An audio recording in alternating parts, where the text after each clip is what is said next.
Et salut, c'est Matt Bricole. Bon, on se retrouve pour une nouvelle présentation d'outillage. Cette semaine, j'ai décidé de te présenter le poste à souder Micro MIG inverteur de chez Stanley, qui est distribué par la société Mecafer en France. Voilà, donc c'est un poste à souder MIG, comme son nom l'indique. C'est la référence 460-225. Je te mets un petit lien dans la description si tu veux encore plus d'informations. Te le procurer et un peu de tout ça, tu verras, tu as juste à cliquer dans la description, il y a toujours plein d'infos utiles à voir.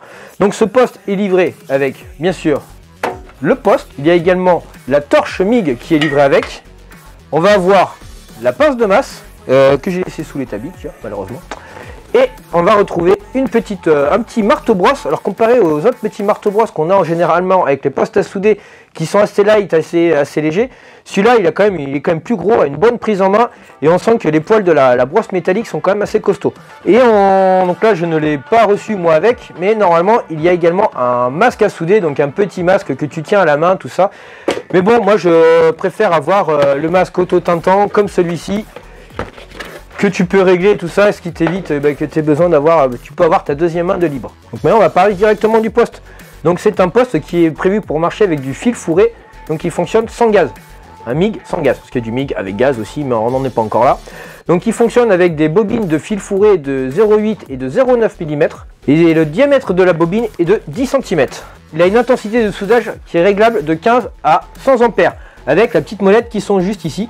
Donc tu as deux molettes sur le poste, une molette pour régler l'intensité du poste et une deuxième molette pour régler l'avancée du fil. Petit inconvénient, je trouve, c'est que les deux molettes ne sont pas repérées.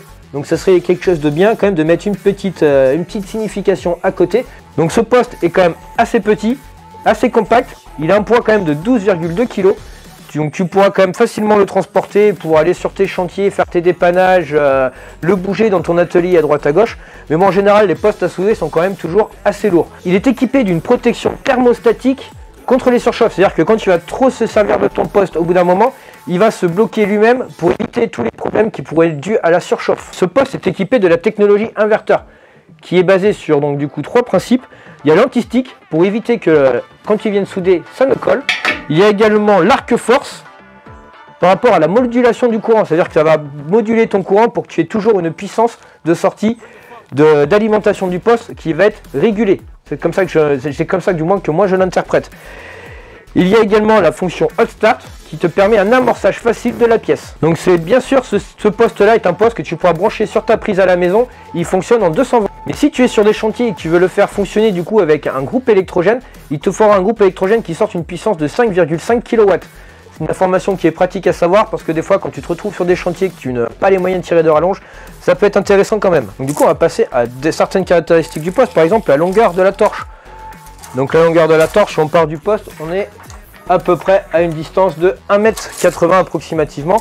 Donc ce qui veut dire que tu auras quand même aisément assez de place pour venir le poser sur ton établi et travailler un peu partout autour. Là, donc on a une torche avec une buse qu'on peut retirer. Je te montrerai ça par la suite par rapport à l'emplacement du fil. Donc voilà, donc une torche simple avec un petit bouton pour faire avancer le fil et pour pouvoir souder tranquillement. Donc pour en venir aussi, donc on a parlé de la longueur de la torche, on va parler de la longueur du câble d'alimentation, donc qui est une prise basique en 220 volts. Donc on va plier le câble en deux, ça va éviter de courir partout. On va prendre cette mesure là. Donc on a un morceau de câble qui doit avoisiner, le câble d'alimentation doit avoisiner les 2,10 m. Donc là tu auras largement assez de place pour te raccorder à ta prise. Donc la mise en service du poste est simple. Il y a juste le petit interrupteur rouge que tu vois derrière. Tu appuies dessus et c'est parti. Donc là on va procéder à l'ouverture du capot. Donc pour ouvrir le capot, pour accéder à l'endroit où on va mettre nos bobines de fil, donc il y a juste cette petite vis à défaire. Tu ouvres le capot comme ceci. Pour la mise en place de la bobine, tu défais la sorte de vis en plastique qui est par dessus. Tu vas venir greffer ta bobine, donc il y a un petit ressort pour éviter que ta bobine ne se déroule tout seul, qui va venir la serrer un petit peu. Tu serres ça gentiment à la main. Tu vas venir l'encastrer à l'intérieur, faire passer le fil Bien regarder qu'il passe également ici, donc on pourrait même remettre le petit galet tendeur, faire avancer. Il y a juste à appuyer sur la torche. En appuyant du coup sur la torche, tu vois que ça avance juste là, regarde. Et jusqu'à ce que ça vienne au bout de notre torche.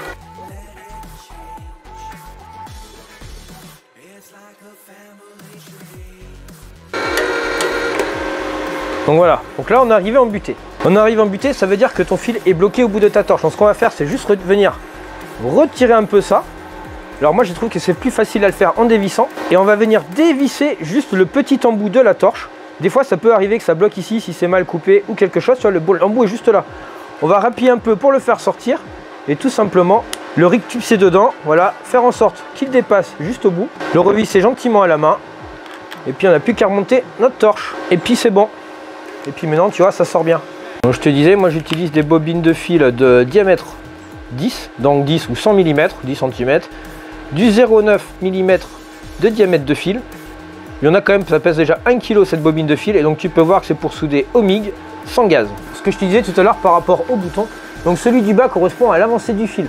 Donc tu vois, quand il est là, on est au minimum, ça avance tout doucement, et si tu vas plus vite, ça avance bien plus vite. Là on est au taquet. Alors après, par rapport du coup à un poste à souder à l'arc où tu peux inverser les polarités de ta torche, de ton porte-électrode et de ta masse, là-dessus tu ne peux pas. Il y a une seule prise, donc pas d'erreur à avoir. Tu prends ta pince de masse et tu viens juste la raccorder juste en bas à gauche, juste ici.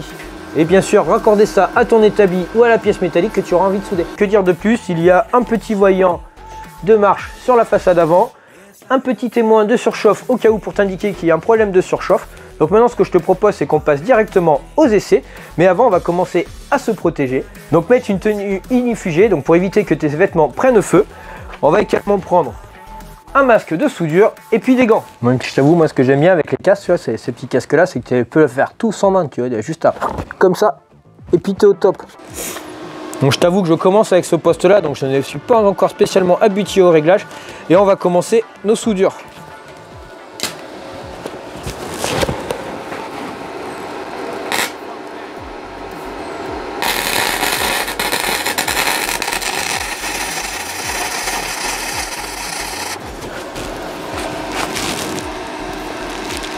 Donc je pense que là on va pouvoir augmenter un peu le fil et un petit peu la puissance aussi.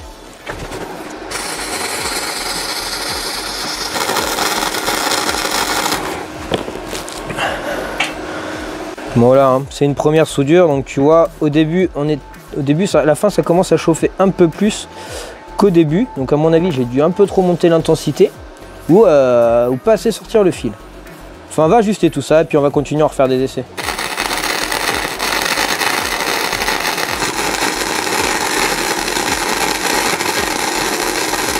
Donc là on a fait que des essais de soudure plate. Maintenant on va essayer de faire une soudure d'angle, dans un angle intérieur.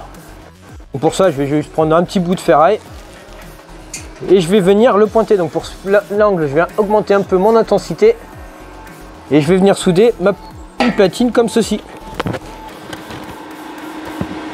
Donc je vais déjà pointer la pièce.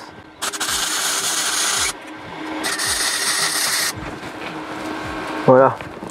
Ça bouge plus, et puis maintenant on va venir souder donc tout le cordon à l'intérieur.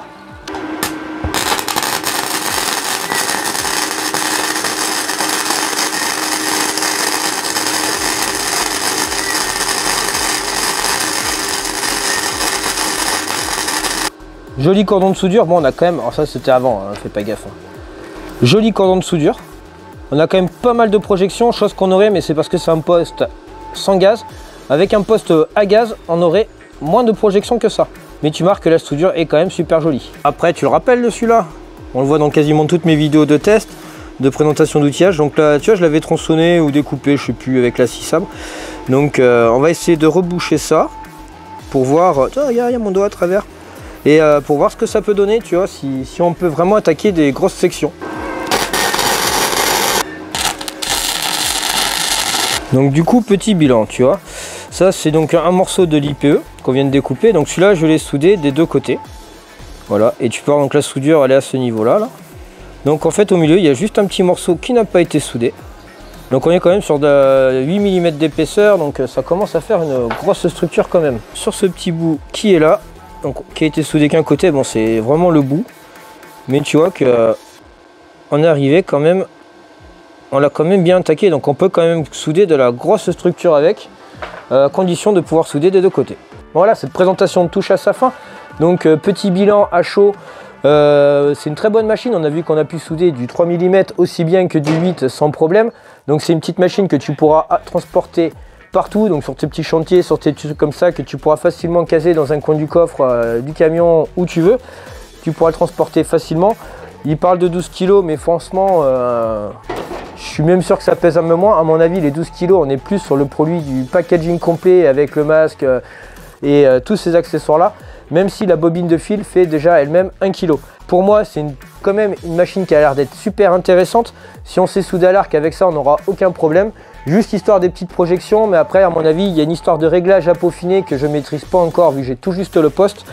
Et un seul point négatif que je lui trouverais, ce serait au niveau des molettes, comme je te disais, qui ne sont pas repérées. Voilà. Et puis une petite amélioration également, on a une poignée de transport, mais on n'a pas une petite anse qui aurait pu permettre de le poser sur l'épaule. Voilà. Bon, sinon c'est une bonne machine, je ne regrette pas du tout. Et voilà. Donc en tout cas, si cette vidéo t'a plu, je t'hésite à t'abonner, à activer la petite cloche des notifications. N'hésite pas à me laisser un commentaire, lire la description et bien sûr à laisser des petits pouces j'aime sur cette vidéo. Et je te dis à bientôt. Ciao ciao.